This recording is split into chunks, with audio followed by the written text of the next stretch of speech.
Fala, meus amigos, tudo bem? Sejam bem-vindos ao 12 em Campo, na tarde desta sexta-feira, dia 2 de maio.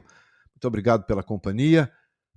Inscrevam-se aqui no canal e bora falar de Corinthians, que tem assuntos importantes neste vídeo. A gente começa falando aqui, meus amigos, sobre a preparação para o jogo contra o Internacional, que acontece amanhã, 6h30 da tarde, lá na Neoquímica Arena. Jogo válido pela 7ª rodada do Brasileirão.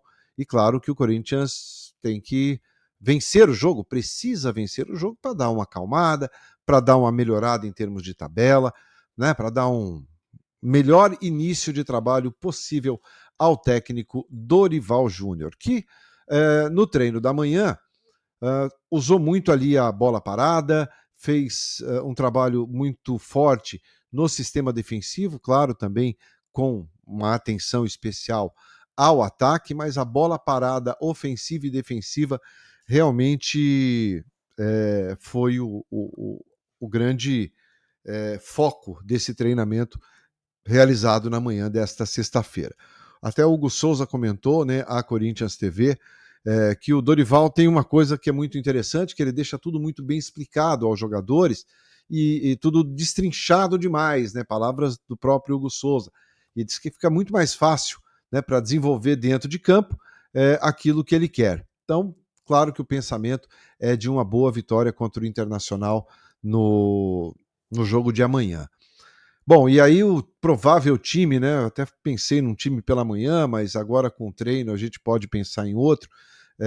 Pensando mais pelo lado de proteção, eu acho que ele não mexe na zaga. Acho que não. Eu acho que ele mantém ali André Ramalho e o Kaká. E nas laterais, Mateuzinho e o Fabrício Angileri. O Corinthians confirmou que a única ausência, né, claro, além do Garro, que todo mundo já sabe, todo mundo conhece a história, é do Gustavo Henrique, que já passou pela cirurgia para o tratamento de uma hérnia inguinal. Esse procedimento cirúrgico foi realizado no Hospital Sírio-Libanês, aqui em São Paulo. Agora, claro, aguarda, né, para ter alta, provavelmente aconteça isso amanhã, e já inicia aí o descanso, e aí, a partir daí, o Gustavo Henrique começa a recuperação propriamente dita, mas vai levar aí pelo menos uns 30 dias afastado. No mais, nenhuma ausência, Memphis treinou normalmente, ele que passou, né, alguns dias essa semana, 2, 3 dias ali fazendo um tratamento na perna direita, mas ontem treinou normal e hoje, pelas informações, também treinou normalmente. Certamente vai para o jogo de amanhã contra o Internacional, certo? Então, pensando num possível time aí, de repente o Dorival pode até ir contra o Inter num 4-4-2, com Ranielli, José Martinez dando proteção ali ao meio-campo, Coronado e André Carrijo no meio, com o Memphis também se aproximando e Yuri lá na frente. Então, assim, é claro que ainda é sempre muito cedo para a gente ter ideias de como o Dorival vem com o time. Ele surpreendeu contra o Novo Horizontino. Vamos aguardar esse time de amanhã. Eu acho que a partir do terceiro, quarto jogo, a gente já começa a ter ideias de como o Dorival monta o time. Evidentemente que ele vai dar sequência. Ele vai querer ter um time base, um time padrão, com uma ou outra alteração por cartão, por lesão, né, por afastamento, por algum motivo, mas o corpo, o esqueleto desse time, ele obviamente que vai definir na cabeça dele ali quem são os titulares. É legal que todos estejam preparados, todos estejam prontos para, numa eventual oportunidade, entrarem e poderem dar uma resposta aí ao treinador. Então vamos aguardar este time do Corinthians às 10 da noite. Eu vou colocar o campinho aqui na live e aí quero que você me ajude a tentar desvendar esse time aí. Né? Eu errei feio contra o Novo Horizontino, eu e 99,9,999%. Né? Ninguém imaginava aquele time tão alternativo contra o Novo Horizontino. Imaginávamos um time até diferente, mas não tão diferente. Contra o Inter, acho que voltam os principais jogadores, os considerados titulares, porque estão descansados, porque, como diriam os portugueses, né, estão mais frescos para poderem jogar. Então, imagino que será um time bem diferente daquele time que ganhou do Novo Horizontino pela Copa do Brasil por 1-0, beleza? Bom, vamos falar de outro assunto aqui, que foi trazido pelo jornal argentino El Craque Deportivo, tá? Que trouxe que o Corinthians tem interesse no atacante Kevin Zenon. Tem nome de craque, né? Tem nome de bom jogador. Quem não se lembra do Zenon, bigodinho, camisa 10, que batia falta como poucos, né? Foi um dos grandes batedores de falta da história do Corinthians. E o Kevin, esse é bem mais novo, tem 23 anos de idade.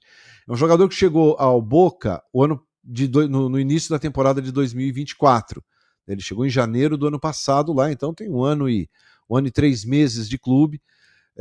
Ele é um atacante canhoto, joga pelo lado esquerdo do campo. Mas no Boca ele tem atuado até com muita frequência como um meia. Ele tem jogado bastante, ele é titular da equipe do Boca 95% das vezes, né? Tanto que nos últimos 15 jogos ele só não entrou em campo em um, ele só não foi relacionado em um. No restante, ele participou, se não como titular, entrando no decorrer da partida nos outros 14 jogos aqui. Estou pegando os 15 últimos jogos do Boca, tá? Então é um atleta que tem muita qualidade, um jogador bastante jovem, tem 62 jogos com a camisa do Boca Juniors, 9 gols marcados e 7 assistências no período. Teve uma passagem também pelo União Santa Fé, frequenta as seleções de base da Argentina, seleção pré-olímpica, sub-20, ele tem sido sempre convocado pelas comissões, né, de base. Não, essa aqui não é uma informação. Essa aqui eu ia estar pegando uma outra informação sobre ele aqui. Mas, olha, ele esteve no grupo 14 partidas, como eu falei, 11 começando como titular, 8 como reservas, mas sendo utilizado. Tá? Então, assim, ele tem sido uma figurinha constante dentro da equipe do Boca. Muito bom jogador, jovem, e o Corinthians não é o único time interessado. Vejam bem, não existe nada em andamento, não existe só falta assinar, martelo quase batido, não tem isso. O jornal, o argentino, o El Craque Deportivo, trouxe que o Corinthians tem interesse no jogador, mas não é só o Corinthians. Né? Um dos times que quer também contar com o futebol do Kevin Zenon é o Inter Miami, né, que todo mundo sabe, tem Messi, tem Suárez, e é muito difícil brigar, né, principalmente na parte financeira, com essa equipe do Inter Miami. Agora, o que me faz não acreditar que isso possa avançar? O valor. Né? Ele é um jogador que o valor de mercado dele são 10 milhões de euros. Vou arredondar aqui, tá? Não sei quanto está o euro hoje, mas vou arredondar aqui para casa dos 60 milhões. Né? Então, assim, é um belo de um dinheiro. E a gente sabe, né, que o Corinthians não vive uma fase tão boa financeira. Aliás, vive uma fase muito ruim. Apesar de ter aí 164 milhões a receber de outros clubes, principalmente do Al Nassr, time do Cristiano Ronaldo, na venda do Wesley, né, tem um valor muito alto ainda para receber. Então, o Corinthians tem, para receber de outros clubes, 164 milhões. Olha, se recebesse esse valor de uma vez, dava para comprar o Kevin Zenon de forma tranquila. Então, assim, sem ter um caixa, sem ter um fluxo de caixa à disposição, eu acho pouco provável que no meio dessa janela de transferências o Kevin possa vestir a camisa do Corinthians. Mas, claro, o time, né, o Timão tem interesse no jogador, mas acho que não tem nada muito encaminhado ou nada sendo avançado nesse sentido. Claro, o Corinthians vai buscando informações, tem que buscar informações, faz parte do futebol você demonstrar interesse em jogadores. Olha, quanto custa? Como é que é para tirar daí? Quanto vocês querem? Como é que a gente pode parcelar? Então, claro que no futebol é assim que se negocia. Então, fiquem de olho. De repente, Kevin Zenon pode pintar. Acho pouco provável, mas não sou eu que contrato. Se inscreva aqui no canal, deixe seu like e às 10 da noite a gente tem encontro marcado aqui no 12 em Campo. Valeu? Grande tarde a todos, excelente final de sexta, até mais. Tchau.